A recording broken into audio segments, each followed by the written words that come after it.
So welcome back mga kabadis. So ngayong araw kaya magluluto ako ng dinakdakan. Bibili ko lang ng 1 kilo pork belly. Ito siya. Frozen. Frozen siya kaya kailangan talaga natin pakuluan ng maigi. Pero bago lahat hahatiin ko muna siya.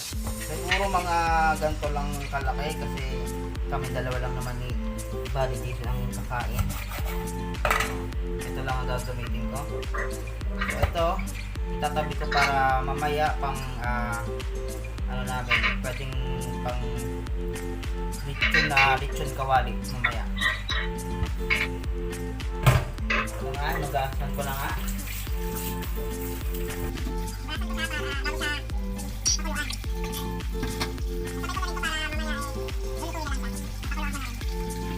Tubig. Lagyan natin ang dalawang ito.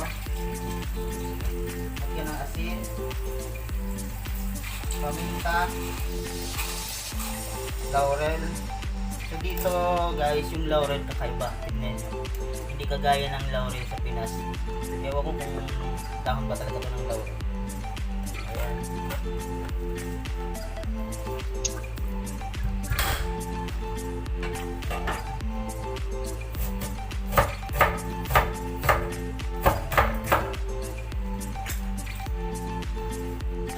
Mga kabadis, pakuluan na natin yung baboy.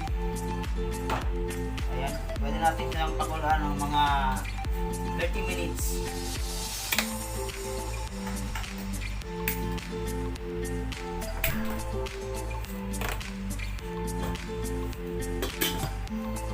So, ayan, 30 minutes na yung pakuluan at mamaya babalikan natin. So yun nga guys, habang pinakukulaan natin yung baboy ay prepare muna natin yung mga kailanganin natin para sa dinakdakan. So, kailangan natin ng mga ricado ay ang onion leaves, siling haba, siling labuyo. So, dalawa lang ang ilalagay ko kasi pag dinamihan ko baka sobrang anghang na dito kaya kainin. So, sibuyas na puti, tsaka lemon. Wala kasing ano rito eh, wala kasing kalamansi rito kaya ito yung madalas na ginagawa namin kalamansi. So at ito din kasama rin to mayonnaise. So tara, simulan na natin maggayat.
Nahiwa na natin ang mga ingredients. So susunod naman natin i-prepare yung mayonnaise. So, pwede naman kayo kahit mga isang kutsara lang. O kahit kutsara o kaya kung gusto nyo pang dagdagan. Konti lang. So, tapos lagyan nyo ng konting toyo. Kung walang toyo, pwede yung liquid seasoning. Isang hiwa lang kasi bakit pag sobrang maasim pang suka.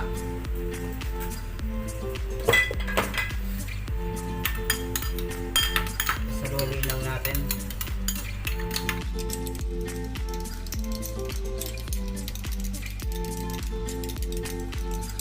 Two hours later.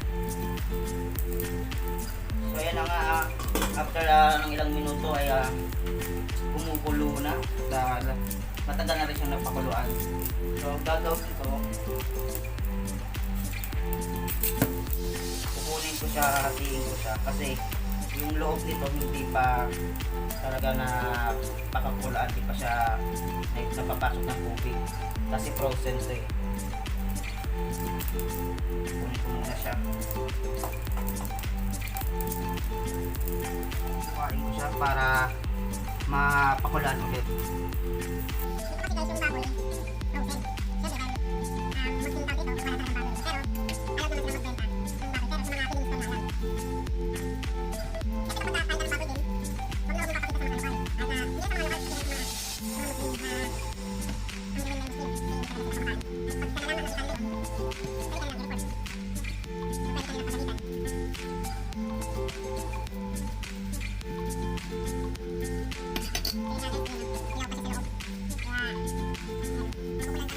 Yun nga guys, binabalik ko siya ulit para pakulaan mga kahit 5 to 10 minutes na lang okay na yun.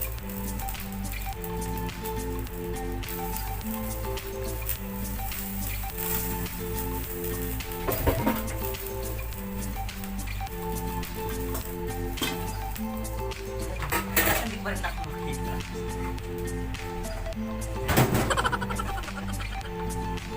Yun nga guys, pwede na natin hanguin ng baboy.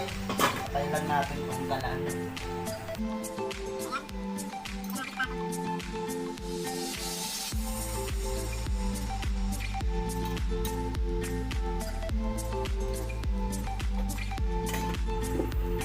ito na nga ang baboy. Bali, iwan lang natin yung dalawa rito. At ito, tatabi natin para mamaya. Bali, ito ay ihawin natin siya sa oven.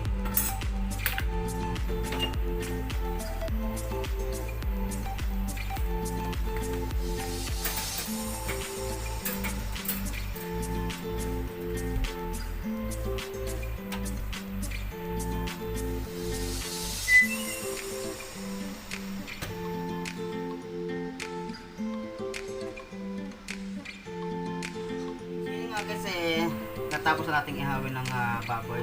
Ngayon ay hihiwain na naman natin siya sa maliliit.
"2,000 years later." So yun, tapos na natin na hiwain ngayon. Pagsasamahin na natin yung mga ingredients.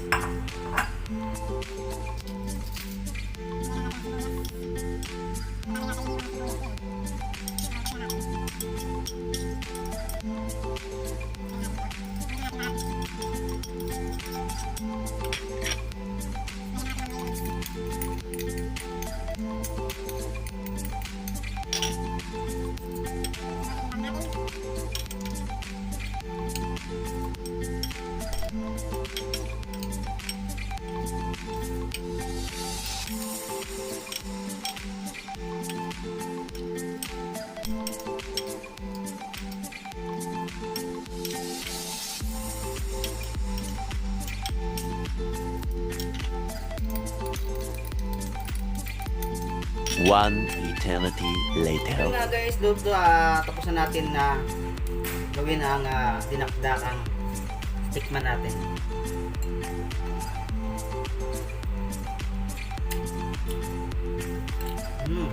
Masarap.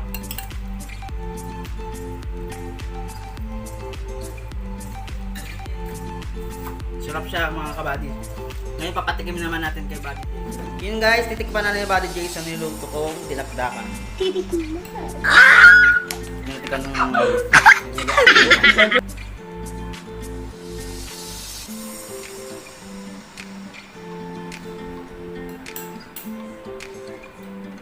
anong lasa ba? Sarap? Masarap. So yun nga mga kabadis, hanggang dito na lang. Salamat sa panonood. Thank you.